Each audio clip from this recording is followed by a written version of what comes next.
ये आकाशवाणी का सागर केंद्र है। फ्रीक्वेंसी मॉड्यूलेशन 102.6 मेगाहर्ट्ज पे। आइए सुनते हैं ये भेंटवार्ता।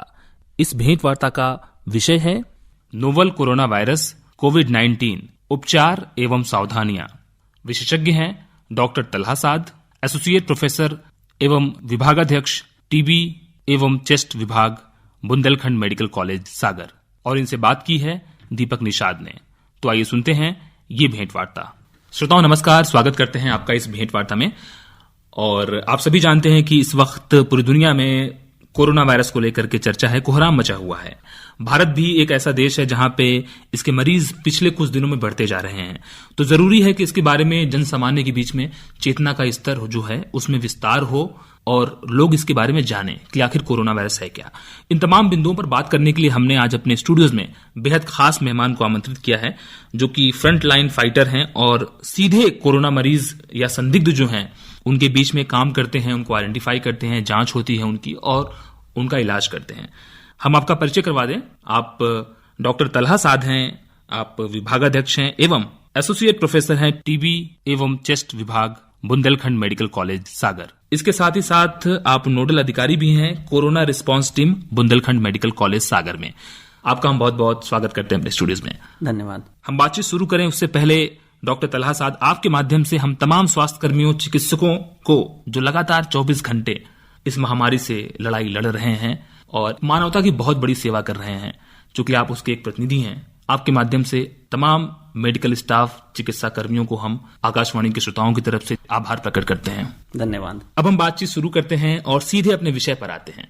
डॉक्टर साहब, आपसे हम जानना चाहेंगे कि कोरोना वायरस ये बीमारी आखिर है क्या? कोरोना वायरस, जैसा कि उसके नाम से ही जाहिर हो रहा है कि ये एक वायरस से फैलने वाली बीमारी होती है। जो इन्फेक्शन होते हैं उनमें बेसिकली बुनियादी तौर पे 4 प्रकार के होते हैं जीवाणु। एक वायरस होता है, एक बैक्टीरिया होता है, एक फंगस होता है और एक प्रोटोजोआ होता है जी। ये 4 श्रेणी के अलग अलग जीवाणु हुआ करते हैं जिससे कि मनुष्य में इन्फेक्शन हुआ करता है। सो इसी श्रेणी में जो वायरस है, ये कोरोना वायरस एक प्रकार का एक वायरस है। ये कोरोना वायरस कोई नया वायरस नहीं है। ये 1960 में पहली बार इसको खोजा गया था। इस कोरोना वायरस के अलग अलग, समझ लीजिए कि एक परिवार के अलग अलग जन हैं जो कि अलग अलग समय पे ये आते गए। ये आते गए का क्या मतलब होता है? इसका मतलब ये होता है कि इनकी अगर एक गिनती हो, समझ लीजिए अगर वायरस की एक गिनती हो कि एक वायरस के भीतर कोशिकाओं के अंदर एक गिनती है 2, 4, 6, 8, 10, 12, तो इस गिनती को हमारा शरीर पहचानता है। लेकिन जब इसकी गिनती, जबकि इस वायरस की कोशिकाओं की गिनती जो अंदर होती है वो बदल गई, वो हो गया 2, 4, 6, 9, 11, 12। अब ये जो गिनती है बदलने की वजह से हमारे शरीर को थोड़ा सा समय लगता है उसको पहचानने में। लेकिन जब छोटी सी फेरबदल अगर होती है उस नंबर में तो शरीर को पहचानने में ज्यादा कठिनाई नहीं होती है। लेकिन अगर ये क्रम समझ लीजिए कि 2, 4, 6 और सीधे 15, 18, 20 हो गई तो इस नए क्रम को शरीर नहीं पहचान पाता है। और इस नए क्रम को नहीं पहचान पाने की वजह से ये वायरस तेजी से फैल रहा होता है और कुछ समय लग जाता है जब शरीर इसको पहचान पाता है और इसके खिलाफ एंटीबॉडी बना पाता है। और ये जो समय होता है, इसी समय में अगर ज्यादा तेजी से फैलने वाला वायरस आ जाता है तो महामारी का एक प्रकोप आ जाया करता है, जैसा कि अभी आप देख रहे हैं। सो ये कोरोना वायरस कोई नया वायरस नहीं है। ये एक परिवार का वायरस है जिसमें कि कई जन पहले से भी आ चुके। 2002 में भी एक सार्स वायरस पहले आया था और इसी प्रकार 2013 में एक मर्स वायरस आया था। उसी परिवार का ये दूसरा वायरस है जिसमें कि अभी SARS-CoV-2 नाम से ये वायरस फैल रहा है। जी। यानी आपके कहने का मतलब ये हुआ कि ये जो बीमारी है वायरस जनित बीमारी है और वायरस ने अपने संरचना को बदल लिया है और बहुत बड़े अंतर से बदल लिया है, इसलिए मानव शरीर इसे पहचान नहीं पा रहा है और लड़ाई में भी शायद थोड़ी मुश्किल आ रही है। सही। और इसके बाद हमारा जो प्रश्न होता है वो ये होता है डॉक्टर साहब की ये जो बीमारी है इसके सामान्य लक्षण क्या है? क्योंकि आमतौर पर यदि किसी व्यक्ति को आजकल सर्दी, जुकाम, बुखार भी हो रहा है तो वो कहीं ना कहीं इस परेशानी से डूबा हुआ है कि कहीं मुझे कोरोना वायरस ना हो गया हो, कोविड-19 का शिकार ना हो गया हो। तो इन दोनों में अंतर करना बहुत जरूरी है। आप क्या कहना चाहेंगे? ये एक बहुत ही अच्छा सवाल है और ये एक बहुत ही बुनियादी सवाल भी है। इस सवाल को अच्छे तरीके से अगर श्रोता समझेंगे तो इससे स्वास्थ्यकर्मी को भी काफी मदद मिलेगी और हमें उन मरीज को छांटने में, पहचानने में काफी आसानी हो जाएगी जिन्हें वाकई में बीमारी है और जिन्हें बीमारी ये कोविड-19 वाली नहीं है। सो इस जवाब को काफी गौर से सुनने की कोशिश करेंगे जी। ये जो कोविड-19 है और ये जो सामान्य जो कि सर्दी, खांसी, बुखार और संग में जो वायरल वाली चीज अभी काफी ज्यादा बढ़ी हुई होती है। ऐसी बात नहीं है कि ये सर्दी, खांसी, जुकाम इसी साल हुआ है। आप कई सालों से हमेशा इस मौसम बदलने पे सर्दी, खांसी, जुकाम और वायरल जो है कॉमन सी बढ़ जाया करती है आमतौर से। सो इस बीमारी को कोविड-19 से कैसे अलग हट करके देखते हैं। कोविड-19 इस कोरोना वायरस से जो बीमारी हो रही है उसका नाम है जी। सो इस कोविड-19 को 3 चीजों से अच्छे तरीके से आप पहचान सकते हैं। इसके पहचानने की कई लंबी लिस्ट है, लेकिन 3 बातों पे ध्यान दीजिए। पहली बात यह है कि कोविड-19 में अत्यधिक तेज बुखार रहा करता है। बुखार जो कि 100.4 डिग्री फ़ारेनहाइट से ज्यादा हो। अब इस बुखार को पहचानने का तरीका यह होगा कि ऐसा जलता हुआ बुखार जो कि मलेरिया में होता है। हम और आप सभी लोग जानते हैं कि मलेरिया का बुखार कैसा होता है, तो अपने दिमाग में रखें कि मलेरिया के जैसा तेज जलता हुआ बुखार मिलना होगा। 1 नंबर। 2 नंबर की सूखी खांसी अप्रत्याशित तौर पे बढ़ी हुई होनी चाहिए। सूखी खांसी अभी क्योंकि जो मौसम बदलता है उसमें एलर्जी के मरीजों में भी काफी बढ़ जाया करता है, लेकिन जो एलर्जी वाले जो मरीज होते हैं उनको पिछले ठंड में भी जब मौसम बदला था उस समय में भी ऐसी खांसी हुई होगी, तो वो पहचान लेते हैं कि मुझे एलर्जी की शिकायत है। ठीक है, तो 2 लक्षण हो गए, एक काफी तेज बुखार और दूसरा अत्यधिक सूखी खांसी। तीसरा लक्षण जो है वो नाक से पानी नहीं आना। सो आप देखेंगे कि जो सामान्य सर्दी, खांसी, जुकाम हुआ करता है जो वायरल होता है उसमें शुरू में नाक से पानी आ रहा होता है और 2-3 दिन के बाद नाक ठसी ठसी सी हो जाती है, नाक बंद सी हो जाती है। सो कोविड-19 जो कोरोना वाली बीमारी है उसमें नाक से पानी शुरू से भी नहीं आ रहा होता है आमतौर से। अगर नाक से पानी आ रहा है तो इसमें होने की संभावना कोविड-19 काफी कम है। सो 3 मुख्य लक्षण हो गए, अत्यधिक तेज बुखार, दूसरा अप्रत्याशित सूखी खांसी तथा नाक से पानी नहीं आना। इन 3 बातों को अगर रखेंगे तो काफी सारे मरीज इससे दूर हो जाएंगे और इसमें घबराने वाली कोई बात नहीं है। आप डर करके इस बीमारी से बिल्कुल जीत ना पाएंगे। सो हमें साहस दिखाना है और हम लोगों को समझना है कि ये बीमारी के लक्षण क्या हैं और उसी के अनुसार हमें अपने स्वास्थ्यकर्मी जो आपके पास आएंगे उनको भी बताना है। बिल्कुल, बहुत अच्छे तरीके से डॉक्टर साहब आपने इस बीमारी के लक्षण के बारे में बताया। हमें पूरी उम्मीद है कि हमारे जो आम श्रोता इस कार्यक्रम को सुन रहे हैं, आपकी बात को सुन रहे हैं, जरूर उनके दिमाग में अब जो भ्रम बैठा हुआ था, एक कंफ्यूजन था कि ये बीमारी आखिर है क्या, लेकिन बिल्कुल संक्षेप में और स्पष्ट तरीके से आपने ये बता दिया। अब कोई मिथक या कोई भ्रम रह नहीं जाता है बीमारी और श्रोताओं के ज्ञान के बीच में। डॉक्टर साहब, बीमारी के लक्षण तो आपने बता दिए, लेकिन बचाव का तरीका क्या है? घर में बैठे हुए इंसान, एक आम इंसान अपने आप को सुरक्षित, महफूज कैसे रखे? इसमें 2 बातों का ध्यान दें। सिर्फ शुरुआत में 2 बातों का ध्यान देने की कोशिश करें। पहली बात यह है कि जैसा आप सभी लोग जान रहे हैं कि अभी लॉकडाउन चल रहा है। इस लॉकडाउन से हम इस बीमारी का मुकाबला कर सकते हैं। मतलब जब ये लॉकडाउन चल रहा है तो हमें अपने घरों में रहना चाहिए। हमें अनावश्यक रूप से घरों से बाहर नहीं जाना चाहिए। अभी इसमें 2 बातें और समझने की है। वो दरअसल ये है कि ये जो बीमारी है, ये बीमारी नौजवान जो भी लोग हो रहे होते हैं उसमें इतनी ज्यादा घातक नहीं हो रही होती है।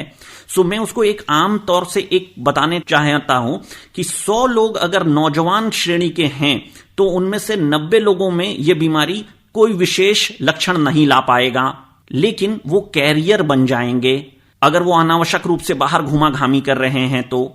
लेकिन ये जो नौजवान लोग कैरियर बन गए हैं और ये जब वापस घर पे लौटेंगे तो जो छोटे बच्चे घरों पे हैं और जो बड़े बूढ़े लोग जो घरों पे हैं, ये उनमें काफी घातक हो जाएगा, क्योंकि जो छोटे बच्चे हैं और जो बड़े लोग हैं उनकी उम्र में ये 100 लोगों में समझ लीजिए कि लगभग 80 लोगों में काफी लक्षण ले आता है।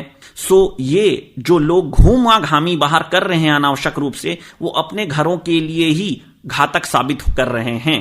पहली चीज तो ये हो गई कि इस लॉकडाउन का काफी अच्छे तरीके से बात माने, अनावश्यक रूप से बाहर ना जाएं। दूसरी चीज ये है कि हमें अपने घरों में ये बात का ख्याल करना चाहिए कि हर आधे घंटे में सभी लोग अपने हाथ को अच्छे से साबुन से धोने का कोशिश करें।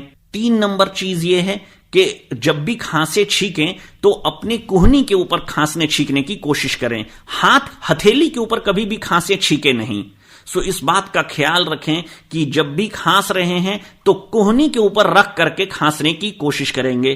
तो ये 3 बातें बहुत जरूरी है। और चौथी चीज ये है कि हमें अपने आसपास सफाई रखने की कोशिश करनी चाहिए। जितनी सफाई रखेंगे उतना अच्छा रहेगा और उतनी आसानी से हम इस कोरोना वायरस से लड़ाई लड़ सकेंगे। जी डॉक्टर साहब, बहुत अच्छे तरीके से आपने इस चीज की भी व्याख्या की और हम ये जानना चाहेंगे कि आपसे, आपने ये कहा कि लॉकडाउन को लोग संपूर्ण रूप से सफल बनाएं, इसका पालन करें। और लॉकडाउन में अगर जो लोग नौजवान हैं, जो अपने आप को समझते हैं कि उनकी प्रतिरोधक क्षमता, इम्यूनिटी उनकी स्ट्रांग है, मजबूत है, वो बाहर निकलेंगे, अगर उनको वायरस का संक्रमण हो भी गया तो कोई खास फर्क नहीं पड़ेगा। लेकिन आपने ये बताया कि जब वो अपने घर में आते हैं, ठीक है, उनकी प्रतिरोधक क्षमता मजबूत है, उनके ऊपर लक्षण उतना असर नहीं दिखा रहा है, लेकिन जब वो अपने घरों में आते हैं तो उनके घर में जो बच्चे हैं या जो बुजुर्ग हैं, जो पहले से हो सकता है कि किसी बीमारी से जूझ रहे हों या उनकी प्रतिरोधक क्षमता उनकी इतनी मजबूत नहीं हो सकती है, उनके ऊपर वो घातक असर दिखा सकता है। इस बात को समझने की जरूरत है। बहुत अच्छे तरीके से आपने इस बात को रेखांकित किया।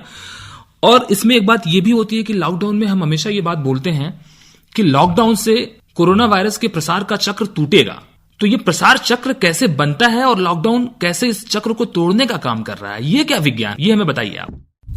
ये जो अभी आपने पूछा कि ये लॉकडाउन से हो क्या रहा है, तो इसको आप दूसरे तरीके से समझने की कोशिश करिए। जी, ये जो वायरस होता है, ये वायरस एक से दूसरे, दूसरे से चौथे, चौथे से पांचवें में जो संक्रमित होता है, एक से दूसरे और दूसरे से चौथे में जो संक्रमित हो रहा है, इसकी एक खास रफ्तार होती है।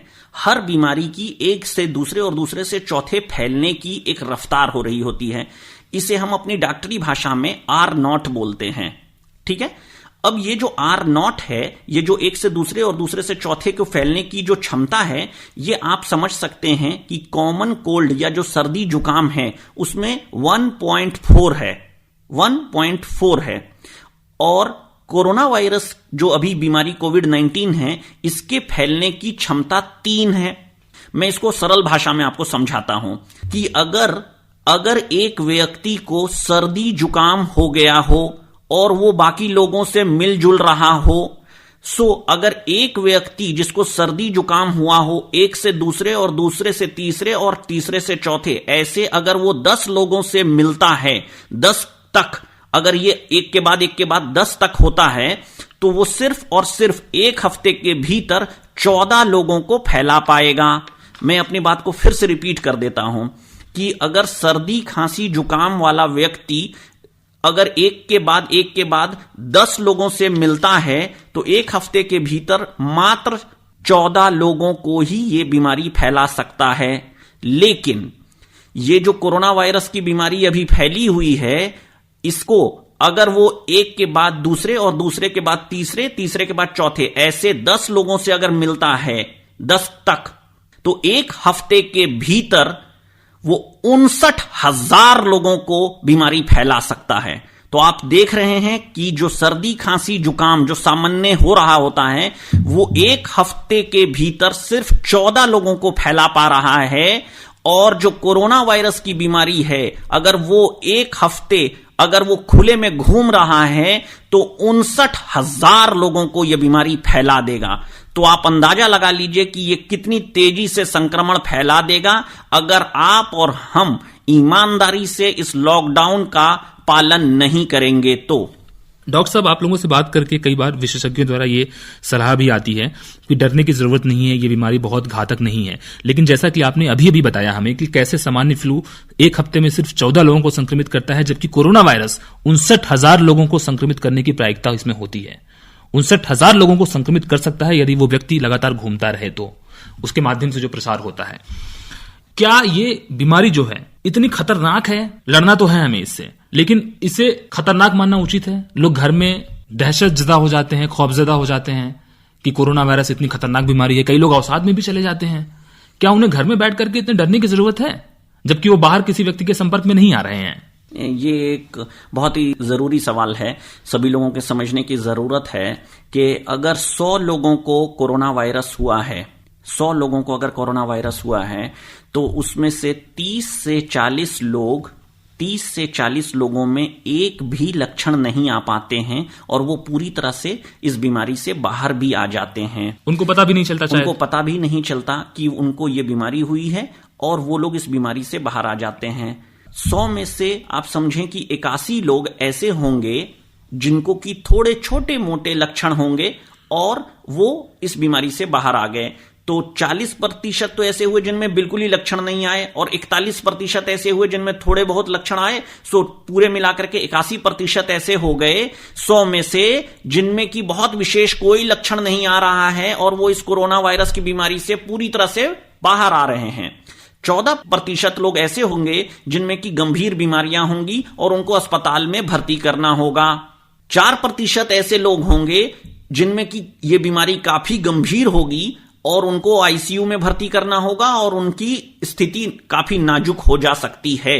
सो आप देख सकते हैं कि 100 लोगों में 80 से 81% तो ऐसे हुए जिनमें कि कोई गंभीर बात नहीं हो रही है। सो इसलिए घबराने की बहुत जरूरत नहीं है, अपना ख्याल रखने की जरूरत है। 14% ऐसे लोग होंगे जिनमें कि यह गंभीर बीमारी बन सकती है और 4% ऐसे हैं जिनमें कि वो आईसीयू में भर्ती होना पड़ेगा। लेकिन ये जो मैंने आपको अनुपात बताया है, ये इस बात पे भी निर्भर कर रहा होता है कि वो व्यक्ति किस उम्र का है, क्योंकि जैसा मैंने आपको बताया कि ये बीमारी नौजवान लोगों में इतनी ज्यादा घातक नहीं होती है, लेकिन बड़े बुजुर्ग में ये काफी ज्यादा घातक होती है। जी, नौजवान लोगों में इतनी घातक नहीं होती है, लेकिन नौजवान लोगों को कैरियर भी नहीं बनना चाहिए ताकि वो अपने घर के बुजुर्गों और बच्चों को संक्रमित ना कर दें। बहुत अच्छी बात आपने बताई डॉक्टर साहब। लेकिन इसमें एक प्रश्न ये उठता है कि हम देख रहे हैं कि लगातार कई मरीज ऐसे हैं जो स्वस्थ होकर घर भी जा रहे हैं, तो इसमें दवा है नहीं कोई, वैक्सीन है नहीं कोई, मरीज स्वस्थ कैसे हो रहे हैं? ये जो वायरस से जब भी संक्रमित कोई भी व्यक्ति होता है तो वो ठीक कैसे होता है? तो वायरस और बैक्टीरिया दो अलग अलग समझ लीजिए जीवाणु हैं। जो बैक्टीरिया से संक्रमित बीमारियां होती हैं, जैसे समझ लीजिए कि टीबी की बीमारी है, तो इससे बाहर पाने के लिए, बाहर ठीक होने के लिए आपको एंटीबायोटिक दवाइयां खाने की आवश्यकता होगी और ये एंटीबायोटिक दवाइयां जो है उन जीवाणु के ऊपर काम करती हैं। लेकिन जो वायरस से संक्रमित बीमारियां होती हैं उनमें मुख्य तौर पे हमारा शरीर का रोग प्रतिरोधक क्षमता ही काम आता है और जब शरीर की एंटीबॉडी बनती है तो वो उस वायरस के खिलाफ लड़ती है और वो उस बीमारी को मिटाने में मदद करती है। सो मुख्य तौर पे जब कोई मरीज अस्पताल में भी भर्ती होता है तो हम उसका सिर्फ सपोर्टिव इलाज करते हैं और मुख्य तौर पे उसके शरीर की रोग प्रतिरोधक क्षमता का ही उम्मीद रखते हैं कि वो उस बीमारी से लड़ेगा। जी डॉक्टर साहब, ये बीमारी काफी तेजी से फैलती है जैसा कि आपने बताया और बहुत लोगों को संक्रमित कर सकती है। तो इसमें सोर्स क्या है बीमारी के फैलने का? क्योंकि सेकंड स्टेज में जहां तक हम बात करते हैं कि हमें सोर्स मालूम होता है कि किस व्यक्ति से किस व्यक्ति में ये बीमारी फैली है, कॉन्टैक्ट ट्रेसिंग आप कर पाते हैं। तो लेकिन जो श्रोता या मरीज इस कार्यक्रम को सुन रहे हैं और उनकी कोई ट्रैवल हिस्ट्री रही है, मान लीजिए कोई इंदौर से आया है, कोई नागपुर से आया है, जहां पे या किसी ऐसे शहर से आया है, दिल्ली से आया है, जहां पे ये बीमारी घातक रूप से पांव पसार चुकी है और वो अभी तक डॉक्टर या स्वास्थ्य अमले के पहुंच में नहीं आए हैं, वैसे मरीज जो आपको सुन रहे हैं उनसे क्या बताएंगे आप? वो कैसे अपने आप को क्वारंटाइन करें, कैसे आइसोलेशन में करें और दोनों में फर्क क्या है, आइसोलेशन और क्वारंटाइन में फर्क क्या है, इसके ऊपर आप क्या प्रकाश डालेंगे? इन सभी बातों में सबसे पहले मैं बोलना चाहूंगा कि हम सभी लोग इसके सही तरीके से जिम्मेदारी लें। जिम्मेदारी लेने की मतलब क्या है? जिम्मेदारी लेने का मतलब यह है कि जब भी कोई व्यक्ति हमें और आपको पता चल रहा होता है कि इस बीमारी से संक्रमित है तो हम उससे बड़ा ही भेदभाव करने लग जाते हैं। हमें ऐसा लग जा रहा होता है जैसे कि 2 मिनट पहले उससे हमें कोई डरने वाली बात नहीं थी और अब जब हमें यह पता चल गया है कि उसमें बीमारी है तो हम उससे ऐसी दूरी बनाने की कोशिश करने लगते हैं, ऐसा उससे भेदभाव करने लग जाते हैं कि पता नहीं लग रहा हो कि अभी के अभी मर ही जाएंगे। ऐसा क्यों बोल रहा हूं कि ऐसा नहीं करना चाहिए? ऐसा अगर हम और आप कर रहे हैं तो इसकी वजह से जो भी व्यक्ति संक्रमित व्यक्ति है वो अपनी बीमारी को छुपाने की कोशिश करेगा, और वो छुपा जो रहा होता है, यही गलती टीबी के साथ भी है। टीबी की बीमारी लोग छुपाते हैं और जब उनको 4 कंधे की आवश्यकता हो जाती है तब वो अंतिम में अस्पताल बेचारे पहुंच पाते हैं, क्योंकि वो बीमारी से कम लड़ते हैं, वो अपने परिवारजन से और अपने समाज से ज्यादा लड़ रहे होते हैं, क्योंकि उन्हें डर रहता है कि जिस दिन भी समाज को पता चल जाएगा उसके साथ भेदभाव हो जाएगा। सो ये कोरोना वायरस के साथ भी यही गलती हम कर रहे हैं कि जब भी कोई मरीज हमें पता चल जाता है हम उसके साथ बहुत ही बुरा सलूक करते हैं। हमारे द्वारा जब भी मरीज को डिस्चार्ज करते हैं, हम छुट्टी करते हैं, उनसे भी हमें यही सुनने को मिलता है कि जब हम वापस गांव गए तो हमारे साथ बड़ा बुरा बर्ताव किया जा रहा है, हमें राशन पानी नहीं दिया जा रहा है, हमें लोग दूर बैठा करके बातें करते हैं, हमसे लोग बातें नहीं कर रहे होते हैं। सो ये हम अपना पैर कुल्हाड़ी पे जाके मार रहे हैं, कुल्हाड़ी पैर पे नहीं मार रहे हैं, हम अपने पैर कुल्हाड़ी पे मार रहे होते हैं, क्योंकि हम अगर ऐसा भेदभाव करेंगे तो जो व्यक्ति संक्रमित भी है, जिसमें लक्षण भी हैं, वो डर से अपनी बीमारी को बता नहीं रहा है और वो अपनी बीमारी को दूसरों को फैला रहा है। सो मेरा आपसे निवेदन है कि ऐसे लोगों के साथ भेदभाव ना करें। 1 नंबर। 2 नंबर बात यह है कि इसके जो लक्षण, मैंने आपको 3 लक्षण मुख्य तौर पे बताए कि अगर कोई व्यक्ति बाहर से आया है, किसी भी बाहर जिले से आया है, किसी भी बाहर जिले से, पर मुख्य तौर से अगर कोई इंदौर से, दिल्ली से, कहीं से आया हो, तो उसे अगर वो 3 लक्षण जैसा कि मैंने बताया कि तेज बुखार और अप्रत्याशित खांसी और नाक से पानी जैसा बिल्कुल नहीं आ रहा हो, तो उसे तुरंत हेल्पलाइन नंबर में फोन कर लेना चाहिए। हेल्पलाइन नंबर है 07582264390। इस हेल्पलाइन नंबर पे तुरंत बता देना चाहिए। स्वास्थ्य विभाग के लोग चले जाएंगे और वहीं के वहीं उनके घरों पे उसकी जांच हो जाएगी और अगर आवश्यकता होगी तो उन्हें अस्पताल ले आएंगे। नंबर सर आप फिर से रिपीट कर दीजिए एक बार। नंबर है 07582264390। हम आखिरी में चलते चलते ये होम क्वारंटाइन और आइसोलेशन के ऊपर बहुत ज्यादा चर्चाएं हो रही हैं, लोग चाहे अनचाहे इस शब्द का इस्तेमाल कई बार करते हैं, इसके बारे में आप क्या ऐड करना चाहेंगे? ये अच्छा है कि होम क्वारंटाइन और आइसोलेशन, इन दोनों में अंतर क्या होता है? जी, क्वारंटाइन जो है स्वस्थ व्यक्ति जिनमें की कोई लक्षण नहीं है, स्वस्थ व्यक्ति जिनमें कोई लक्षण नहीं है, लेकिन उन्हें जब ये समझाइश देते हैं कि वो दूसरों से ना मिलें तो इसे क्वारंटाइन कहते हैं। जब अस्वस्थ व्यक्ति जिनमें की लक्षण हो और उसे समझाइश देते हैं कि आप किसी से ना मिलें तो उसको आइसोलेशन बोलते हैं। सो आइसोलेशन मुख्य तौर पे अस्पताल से संबंधित हो गया और क्वारंटाइन अस्पताल से बाहर किसी होटल, किसी हॉस्टल, किसी घर, इसको कहेंगे। डॉक्टर साहब, कार्यक्रम के आखिरी चरण में आपसे हम बस यही जानना चाहेंगे कि सागर में आप लोग बहुत मुस्तैदी से स्वास्थ्य अमला तैयार है, लेकिन अभी तक हमारी जो स्थिति है वो किस स्तर की है? ऐसी बात नहीं है कि हम जांचें नहीं कर रहे हैं, जांचों की संख्या भी काफी बढ़ चुकी है और हम लगातार स्क्रीनिंग कर रहे हैं, जो कि थोड़े बहुत भी लक्षण वाले जो मरीज हैं उनमें हम स्क्रीनिंग जरूर से कर रहे हैं और उनमें पता लगाने की कोशिश कर रहे हैं। लेकिन अच्छी बात यह रही है कि हमारा जो टीबी अस्पताल है उसे आइसोलेशन बना दिया गया है, उनमें हम मरीज को अभी फिलहाल के लिए भर्ती करते हैं। लेकिन जो मरीज नेगेटिव आ रहे हैं, अगर इनमें से कोई भी व्यक्ति पॉजिटिव आएगा तो 650 बिस्तर का जो कि मेडिकल कॉलेज अस्पताल है उसे पूरी तरह से पॉजिटिव मरीजों के लिए बचा करके रखा गया है। उस मेडिकल कॉलेज में उनको रखेंगे। तो आप अंदाजा लगा सकते हैं कि 650 बिस्तर, जिसमें कि 120 बिस्तर आईसीयू के लिए बचा करके पूरी तरह से तैयार हर समय रखे हुए हैं। यानी कि तैयारी बेहद व्यापक और वृहद स्तर पर है और डॉक्टर का अमला पूरी तरीके से तैयार है इस बीमारी से दो चार करने के लिए और इसे मात देने के लिए। बस जरूरत है हमारे तमाम आम श्रोता जो सुन रहे हैं इस कार्यक्रम को, डॉक्टर साहब की बात को सुन रहे हैं, लॉकडाउन का पालन करें, नियमों का पालन करें और लगातार जो डॉक्टरी परामर्श और प्रशासन द्वारा एडवाइजरी जारी की जा रही है, दिशा निर्देश जारी किए जा रहे हैं, उसका पालन करें और यही एकमात्र तरीका है जिससे हम इस बीमारी से उभर सकते हैं। डॉक्टर तलहा साद, विभागाध्यक्ष एवं एसोसिएट प्रोफेसर टीबी एवं चेस्ट विभाग, इसके साथ ही साथ नोडल अधिकारी corona response team Bundelkhand medical college Sagar से आप हमारे बीच आए। आपने श्रोताओं के बीच नोबल कोरोना वायरस कोविड-19 को लेकर के बेहद तार्किक और वैज्ञानिक तरीके से अपनी राय रखी, उनके बहुत सारे मिथकों को आपने तोड़ा और उन्हें जागरूक किया। आपका हम आकाशवाणी परिवार की तरफ से, तमाम श्रोताओं की तरफ से बहुत बहुत आभार प्रकट करते हैं। धन्यवाद। अभी आप सुन रहे थे भेंटवार्ता, जिसका विषय था नोवल कोरोना वायरस कोविड-19 उपचार एवं सावधानियां। विशेषज्ञ थे डॉक्टर तलहा साद, एसोसिएट प्रोफेसर एवं विभागाध्यक्ष, टीबी एवं चेस्ट विभाग, बुंदेलखंड मेडिकल कॉलेज सागर। इनसे बातचीत कर रहे थे दीपक निषाद। ये आकाशवाणी का सागर केंद्र है।